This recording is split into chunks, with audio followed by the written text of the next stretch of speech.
This video might piss a few people off, and I definitely don't mean it to do that. I mean this with the greatest love and respect in my heart. But I get a lot of questions, I got a lot of messages, and my goal is to always help people as much as possible. And this isn't an answer that I give that much, but it's an answer that's been on my mind, and this could be the reason that you're not losing weight. So when I speak to a lot of people through Instagram DMs, speak to people on phone calls about potentially becoming a client or becoming a member, one of the first things out of the mouth is always an excuse why they're not losing weight. I'm not losing weight because of underactive thyroid. I'm not losing weight because I've got menopause. I'm not losing weight because I've got an injury. I'm not so many reasons. And don't get me wrong, 100%, a lot of them are valid reasons. For example, underactive thyroid makes it harder to lose weight. Your hormones don't work like normal people's hormones do. When you've got menopause, again, your hormones are all over the place. You're going to have a lot of things bloating, you're going to have cravings, you're going to have knee pains, you're going to have sore joints, all these kind of things that can come from menopause, which can actually make it a lot harder to lose weight. All these kind of things. But there's absolutely nothing you can do about it. Like, there's nothing that you can do about it. So you've got two choices. One choice is either to hold that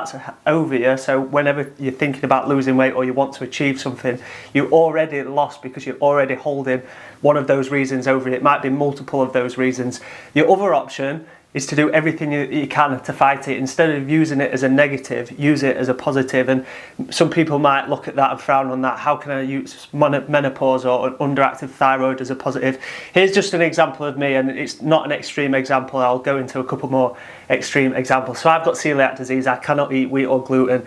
When I go out to eat, I can't eat 80% of the menu. I've had this since I was 14. There's been, I can't even count how many times there has been in my life where there's things that I cannot eat, like I'm out and about and I can't have things, I can't have this, I can't have that. Like 80, 90% sometimes of the menu I cannot eat. It's not gluten-free. When I'm going out to certain events, golf days, or there's a lot of the time I can't eat anything there, but instead of using that as an excuse and using that and holding that over myself, I actually look at it as a positive. I spin it as a positive, because now I have to think ahead, I have to plan ahead, I have to take food with it, otherwise I'm not going to be able to eat, or I'm going to have to order a takeaway. So instead of looking at things as a negative and holding that reason over you as to why you're not losing weight, there's nothing that you can do about it. So like I say, you've got one or two options. Either do nothing about it and hold that reason over you and do nothing about losing the weight, or you rise up and fight against it and do everything in your power to just fight against that. Take menopause, for example. Menopause it makes it a hell of a lot harder for women to lose weight, whether it's a direct result of menopause or it's the symptoms that you go through, the hormone disbalance that you go through when you're going through menopause, which makes it a lot harder to control your food, to control your emotions, stress. And when you're stressed, it's hard to actually stick at something. You get joint pain, which makes it harder to train. You have days where you're bloated, days where you might be feeling a little bit depressed. So it does make it harder, but that doesn't mean to say that you can't lose weight. And if you're holding that over yourself, it's going to make it a hell of a lot harder to actually do the thing that you want to do. A lot of the time I message people online. I've had this in multiple scenarios. Like, I've messaged someone and said, right, this is how everything works, how does it sound? And they're like, oh, you're just not going to be able to help me.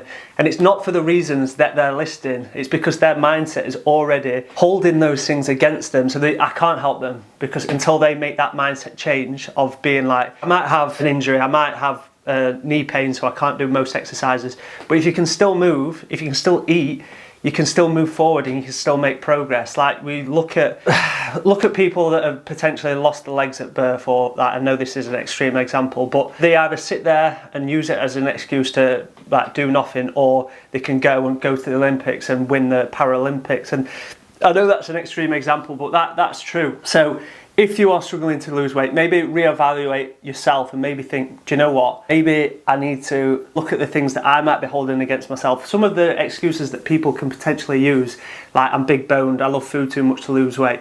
Instead of using I love food too much to lose weight as a negative, spin that and use it as a positive. If you love food, then you're going to love cooking healthy food. You're going to love cooking nutritionally valuable food. So I don't mean to upset anyone with this video. I genuinely mean this in a positive place. This might hit someone and be like, do you know what? You might be right. I'm holding all these things against me, and I just need to let them go, because you've got no other choice. What is the choice? You either, one, hold the injury against you as the fact that you're not losing weight, or 2, you actually do something about it and you actually do everything in your power. You might have an injury, but you might be able to, instead of focusing on training, put 100% focus into your nutrition, cooking whole food, spending more time actually cooking because you're not going to the gym because you've got an injury. Try and spin the positive, negative into a positive. Hopefully this video hits you well. If you like this video, I post content like this as much as possible, so hit the like, hit the comment and subscribe.